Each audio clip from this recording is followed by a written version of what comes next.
ছেলে অস্ট্রেলিয়ায় থাকে। প্রতি মাসে বাবার অ্যাকাউন্টে টাকা পাঠায়। বাবা সেখান থেকে কিছু টাকা তুলে সংসার চালায়, বাকি টাকা জমা থাকে অ্যাকাউন্টে। গত 2 বছর এভাবেই চলেছে তাদের সংসার।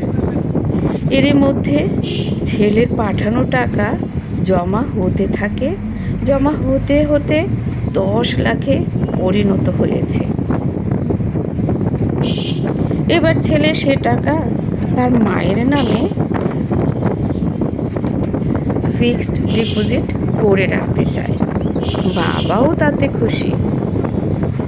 আজ বাবা মা জনতা ব্যাংকে দাউদকান্দি শাখায় আসেন। তারা যখন আমার সামনে বসা, এ সময় ছেলে আমাকে ফোন দিতে অনুরোধ করে।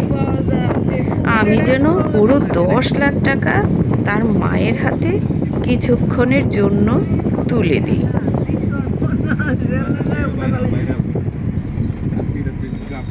সে ছেলের কামাইয়ের টাকা নিজ হাতে ছুঁয়ে দিবে। তার কথা শুনে আমি কিছুক্ষণের জন্য চুপ হয়ে গেলাম। মায়ের সেই ছোট্ট খোকাটি আজ অনেক বড় হয়েছে। সে কেবল তার কামাইয়ের টাকা পরিমাণ বা সংখ্যা দিয়ে মাকে বোঝাতে চায় না,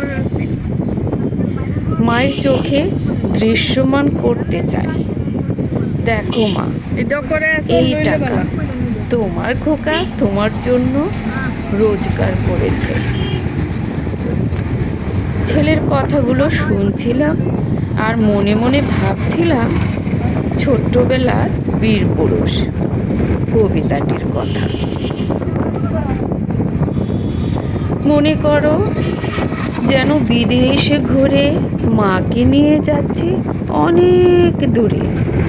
তুমি যাচ্ছ পালকিতে মা চড়ে, দরজা দুটো একটুকু ফাঁক করে। আমি যাচ্ছি রাঙা ঘোড়ার পরে, টগবগিয়ে তোমার পাশে পাশে। এমনই একটা ছোটবেলার স্বপ্ন যেন ছেলেটি পূরণ করে ফেলেছে। ছোট্টবেলার স্বপ্ন দেখা ছেলেটি আজ যেন সত্যিকারের বীর পুরুষ হয়ে মাকে বলছে, মা দেখো সব তোমার জন্য। তোমার খোকা বড় হয়েছে, তোমার আর কোনো দুঃখ নেই।